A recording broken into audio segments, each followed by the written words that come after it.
ಸಾಮ್ರಾಟ್ ಒಬ್ಬ ಸಾಧಾರಣ ಮನೆ ಅಳಿಯಾಗಿದ್ದ. ತನ್ನತ್ತೆ ಮನೆಯಲ್ಲಿ ಎಲ್ಲಾ ತರದ ಕೆಲಸವನ್ನ ಮಾಡ್ತಾ ಕೂಲಿ ಆಳ್ ತರ ಬದುಕ್ತಾ ಇದ್ದ. ಆದ್ರಿವತ್ತು ಅವನು ಯಾರನ್ನೋ ಭೇಟಿ ಮಾಡೋಕಂತ ಹೋಗ್ತಿದ್ದ. ಆದ್ರೆ ಅದು ಅವನ ಅತ್ತೆ ಶರ್ಮಿಳಾಗೆ ಇಷ್ಟ ಇರ್ಲಿಲ್ಲ. ಎಲ್ಲಿ ಹೋಗ್ತಿದ್ಯೋ ದರಿದ್ರದೋನೆ, ಬಾ ಇಲ್ಲಿ. ನನ್ ಕಾಲೊತ್ತು ತುಂಬಾ ನೋಯ್ತಿದೆ. ಅತ್ತೆ, ನಾನೊಂದು ಸ್ಥಳಕ್ಕೆ ತುಂಬಾ ಬೇಗ ಹೋಗ್ಬೇಕು. ನಾನು ಬಂದ್ಮೇಲೆ ನಿಮ್ ಕಾಲು ಓದ್ತೀನಿ. ನಿಂತ್ಕೊಳ್ಳೋ. ಇವತ್ತೊಂದ್ 10 ಪೈಸೆನೂ ಸಂಪಾದನೆ ಮಾಡೋಕ್ಕಾಗಲ್ಲ ನಿಂಗೆ. ನನ್ ಮಗ್ಳು ಹಾಕೋ ಭಿಕ್ಷೆ ಕಾಸಿಂದ ಬದುಕ್ತಿದ್ಯಾ ನೀನು? ಅಂತದ್ರಲ್ಲಿ ಯಾರೋ ಭೇಟಿ ಆಗೋಕ್ ಹೋಗ್ಬೇಕಾ? ಆಗ್ಲೇ ಸಾಮ್ರಾಟ್ನ ಪತ್ನಿ ಸಾನ್ಯಾ ಅಲ್ಲಿಗೆ ಬರ್ತಾಳೆ. ಏನಾಗ್ತಿದೆ ಇಲ್ಲಿ? ಯಾಕೆ ಹೀಗ್ ಬೆಳ್ಬೆಳ್ಗೆ ಕೂಗಾಡ್ತಿದ್ದೀರಾ? ಕೂಗಾಡ್ತಿರೋದು ನಾನಲ್ಲ, ನಿನ್ ಗಂಡ ಆಗ್ಲಿಂದ ನಾಟಕ ಆಡ್ತಿರೋದು. ಇಂತೋನ ನಿನ್ ಮುಟ್ಟಾಳ ತಾತ ಬಲವಂತದಿಂದ ನಿನ್ ಸರ್ಗಿ ಗಂಟ್ ಹಾಕಿದ್ರು. ನನ್ ಮಾತ್ ನಡೆಯೋದಾಗಿದ್ರೆ ಈಗಿಂದೀಗ್ಲೇ ಇವನ್ನ ಮನೆಯಿಂದ ಹೊರಗಾಗ್ತಿದ್ದೆ. ಸಾಮ್ರಾಟ್, ನೀನ್ ಎಲ್ಲಿಗ್ ಬೇಕಾದ್ರೂ ಹೋಗು. ಪ್ಲೀಸ್, ನನ್ನಮ್ಮ ಏನ್ ಕೆಲ್ಸ ಹೇಳಿದಾರೋ ಅದನ್ನ ಮಾಡ್ಬಿಟ್ಟು ಹೋಗು. ಇಲ್ಲ ಸಾನ್ಯಾ, ನನಗಿರೋದಕ್ಕಾಗಲ್ಲ. ನಾನು ಈಗಲೇ ಹೋಗ್ತಿದ್ದೀನಿ. ಸಾಮ್ರಾಟ್, ಇಷ್ಟು ಹೇಳಿ ಸಾಮ್ರಾಟ್ ಅಲ್ಲಿಂದ ಹೊರಟೋಗ್ತಾನೆ. ಮತ್ತಿದನ್ನ ಕಂಡು ಶರ್ಮಿಳಾ ಕೋಪ ನೆತ್ತಿಗೇರುತ್ತೆ. ವಾಪಸ್ ಬರ್ಲಿ ಇರು ನನ್ ಮಗ. ಇವತ್ತು ಇವನ ಬೀದಿ ನಾಯಿಗಳಿಗೆ ಆಹಾರವಾಗಿ ಹಾಕ್ಲಿಲ್ಲ ಅಂದ್ರೆ ನನ್ನ ಹೆಸರು ಶರ್ಮಿಳಾನೇ ಅಲ್ಲ. ಸಾಮ್ರಾಟ್ ತನ್ನತ್ತೆಯ ಕೋಪದಿಂದ ಈಗ ಹೇಗೆ ಬಚಾವಾಗ್ತಾನೆ? ಸಾಮ್ರಾಟ್ ಜೀವನದಲ್ಲಿ ಮುಂದೆ ಬರೋ ಸವಾಲುಗಳೇನು? ಮುಂದೆನಾಗುತ್ತೆ? ಸ್ವಲ್ಪ ಹೊತ್ತಿನ ನಂತರ ಸಾಮ್ರಾಟ್ ಬೆಂಗಳೂರಿನ 5 ಸ್ಟಾರ್ ಹೋಟೆಲ್ ಪ್ಯಾರಡೈಸ್ಗೆ ಬರ್ತಾನೆ. ಆದ್ರೆ ಅಲ್ಲೂ ಕೂಡ ಅವನ ಸ್ವಾಗತ ಅಷ್ಟು ಚೆನ್ನಾಗಿರ್ಲಿಲ್ಲ.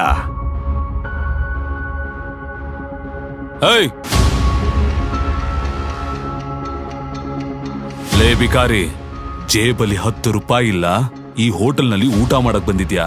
ಇಲ್ಲಿ ಕುಡಿಯೋ ನೀರ್ ಖರೀದಿ ಮಾಡೋದಕ್ಕೂ ನೀನು ಮನೆ ಮಾರ್ಬೇಕಾಗತ್ತೆ. ಹೋಗ್ತಾ ಇರು ಇಲ್ಲಿಂದ. ಸಾಮ್ರಾಟ್ ಹಾಕಿದ್ದ ಚಪ್ಪಲಿ ಕಿತ್ತೋಗಿತ್ತು.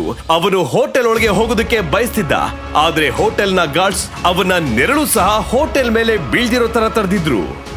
ಹೋಟೆಲ್ ಮಾಲೀಕ ಅಕ್ರಮ್ ಅವ್ರನ್ನ ಭೇಟಿ ಮಾಡೋದಕ್ಕೆ ಬಂದಿದ್ದೀನಿ. ಏನು ಹೇಳಿದೆ ನೀನು? ಅಕ್ರಮ್ ಸರ್ನ ಭೇಟಿ ಮಾಡೋದಕ್ಕೆ ಬಂದಿದ್ಯಾ? ಲೇ, ನಿನ್ನಂತ ನಮ್ಮ ಅಕ್ರಮ್ ಸರ್ ಬಾತ್ರೂಮ್ ಕ್ಲೀನ್ ಮಾಡೋದಕ್ಕೂ ಇಟ್ಕೊಳ್ಳಲ್ಲ. ಅರ್ಥ ಆಯ್ತಾ?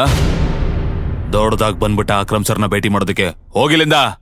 ಸೆಕ್ಯೂರಿಟಿ ಗಾರ್ಡ್ ಇಷ್ಟು ಹೇಳಿ ಸಾಮ್ರಾಟ್ನ ಸೈಡ್ಗೆ ದೂಡೋರಿದ್ರು.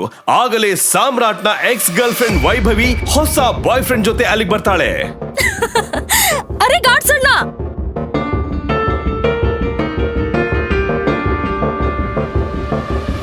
ಈ ಭಿಕಾರಿಗಳನ್ನ ಈ ತರ ಓಡ್ಸೋದಲ್ಲ ಅಣ್ಣ. ಪಾಪ ಈ ಬಡಪಾಯಿ ತಿಂದು ಅದೆಷ್ಟು ದಿನ ಆಯ್ತೋ ಏನೋ. ಹೌದು, ಅಷ್ಟಕ್ಕೂ ಈ ಹೋಟೆಲ್ ಅಲ್ಲಿ ಊಟ ಉಳ್ದಿರುತ್ತಲ್ವಾ, ಸುಮ್ನೆ ಎಸದ್ ಬಿಡ್ತೀವಿ. ಅದನ್ನ ಇವನಿಗೆ ತಿನ್ನೋಕ್ ಕೊಡ್ಬೋದಲ್ವಾ? ಪಾಪ ಬಡಪಾಯಿ ತುಂಬಾ ದಿನದಿಂದ ಹಸ್ತಿದಾನೆ ಅನ್ಸುತ್ತೆ. ಸ್ವಲ್ಪ ದಿನದ ಹಿಂದಷ್ಟೇ ವೈಭವಿ ಸಾಮ್ರಾಟ್ನ ಜೊತೆ ಒಟ್ಟಿಗೆ ಬದುಕಿ ಸಾಯೋ ಆಣೆ ಮಾಡಿದ್ಲು. ಆದ್ರೆ ಇವತ್ತು ಅವಳು ಅವನ ಎದುರೇ ಭಿಕಾರಿ ತರ ನಡ್ಸ್ಕೊಳ್ತಿದ್ಲು. ನನಗ್ ವಿಶ್ವಾಸನೇ ಆಗ್ತಿಲ್ಲ ಬೇಬ್, ಈ ನಿನ್ ಬಾಯ್ ಫ್ರೆಂಡ್ ಅಂತ. ಜಗನ್ನ ಈ ಮಾತನ್ನ ಕೇಳಿ ಸಾಮ್ರಾಟ್ನ ಕೋಪಕ್ಕೆ ಮಿತಿನೇ ಇರಲಿಲ್ಲ. ಆದ್ರೆ ಅವನು ಇನ್ನೇನೋ ಹೇಳ್ಬೇಕು ಅಷ್ಟರಲ್ಲಿ ಅಲ್ಲಿಗೆ ಐಷಾರಾಮಿ ಕಾರೊಂದು ಬಂದು ನಿಲ್ತು. ಅಕ್ರಮ್ ಸರ್ ಬಂದ್ರು. ಆ ಕಾರ್ ನಿಲ್ತಿದ್ದ ಹಾಗೆ ಗೇಟ್ ಹತ್ರ ನಿಂತಿದ್ದ ಎಲ್ಲಾ ಗಾರ್ಡ್ಸ್ ಆ ಕಾರಿನ ಬಳಿ ಓಡ್ ಬರ್ತಾರೆ. ಆಗಲೇ ಆ ಕಾರಿಂದ ಹೋಟೆಲ್ ನ ಮಾಲೀಕ ಅಕ್ರಮ್ ಇಳಿತಾನೆ. ಕಾರಿಂದ ಕೆಳಗೆ ಇಳಿಯುತ್ತಿದ್ದಂತೆ ಅಕ್ರಮ್ನ ನೋಟ ಹೋಟೆಲ್ ನಲ್ಲಿ ಸೇರಿದ ಜನರ ಕಡೆ ಹರಿಯುತ್ತೆ. ಸಾಮ್ರಾಟ್ ನನ್ನು ಗಾರ್ಡ್ಸ್ ಸುತ್ತುವರೆದ ಕಡೆ ಆ ಗುಂಪನ್ನ ನೋಡ್ತಿದ್ದ ಹಾಗೆ ಅಕ್ರಮ್ ಆ ಗಾರ್ಡ್ಸ್ ಗಳನ್ನ ಕೇಳ್ತಾನೆ. ಹೋಟೆಲ್ ನ ಲಾಬಿಲಿ ಇಷ್ಟೊಂದು ಜನ ಯಾಕೆ ಸೇರಿದ್ದಾರೆ? ಗೊತ್ತಿಲ್ಲ ಸರ್, ಯಾರೋ ಬಿಕಾರಿ ಹೇಳ್ತಿದ್ದ ನೀವೇ ಅವನ್ನ ಕರೆದ್ರಿ ಅಂತ. ನಾನ್ ನಿನಗೆ ಎಷ್ಟು ಸಲ ಹೇಳಿದ್ದೀನಿ ನನ್ನ ಹೋಟೆಲ್ ನಲ್ಲಿ ಈ ತರ ಜನರನ್ನ ಸೇರಿಸಬೇಡ ಅಂತ. ಎತ್ಕೊಂಡು ಹೋಗಿ ಹೊರಗಾಕಿ ಅವನ್ನ.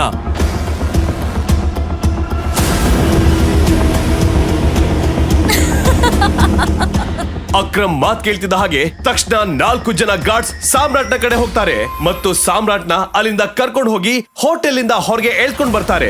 ಗಾರ್ಡ್ಸ್ ಸಾಮ್ರಾಟ್ನನ್ನ ಅಕ್ರಮ್ ಎದುರೇ ಎಳ್ಕೊಂಡು ಹೋಗ್ತಿರ್ಬೇಕಾದ್ರೆ ಆಗಲೇ ಅಕ್ರಮ್ನ ಕಣ್ಣು ಸಾಮ್ರಾಟ್ ಹಾಕಿರೋ ಉಂಗುರದ ಮೇಲ್ ಬೀಳುತ್ತೆ. ಮತ್ತದರ ನಂತರ ಅಲ್ಲೇನಾಗುತ್ತೋ ಅದನ್ನು ಕಂಡು ಅಲ್ಲಿದ್ದ ಜನರ ಎದೆ ದಸಕ್ ಅನ್ನುವಂತ ಘಟನೆ ನಡೆಯುತ್ತೆ. ಬಿಟ್ಬಿಡಿ ಅವ್ರನ್ನ.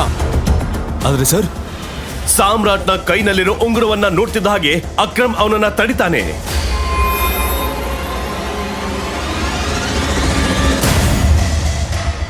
ಟೈಗರ್.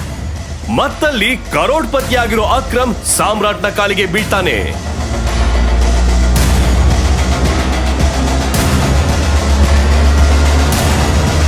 ನಾನು ನಿಮ್ಮನ್ನ ಗುರ್ತಿಸ್ಲಿಲ್ಲ. ನನ್ನನ್ನ ಕ್ಷಮಿಸ್ಬಿಡಿ ಟೈಗರ್. ಅಷ್ಟಕ್ಕೂ ಯಾಕೆ ನಗರದ ಅತಿ ದೊಡ್ಡ ಬಿಸ್ನೆಸ್ ಮ್ಯಾನ್ ಸಾಮ್ರಾಟ್ನ ಕಾಲಿಗೆ ಬಿದ್ದಿದ್ದ? ಅಷ್ಟಕ್ಕೂ ಆ ಉಂಗುರದ ರಹಸ್ಯವಾದರೂ ಏನು? ಏನೀಗ ಆ ರಹಸ್ಯ ಎಲ್ಲರ ಮುಂದೆ ಬಿಚ್ಚಿಟ್ಟುಕೊಳ್ಳುತ್ತಾ? ಈಗಲೇ ಡೌನ್ಲೋಡ್ ಮಾಡಿ ಪಾಕೆಟ್ FM ಮತ್ತು ಕೇಳಿ ದೇಶ ವಿದೇಶದಲ್ಲಿ ಫೇಮಸ್ ಆಗಿರೋ ಟೈಗರ್ ರಿಟರ್ನ್ಸ್ ಅನ್ನೋ ಮೈ ನವಿರೇಳಿಸೋ ಕಥೆಯನ್ನ.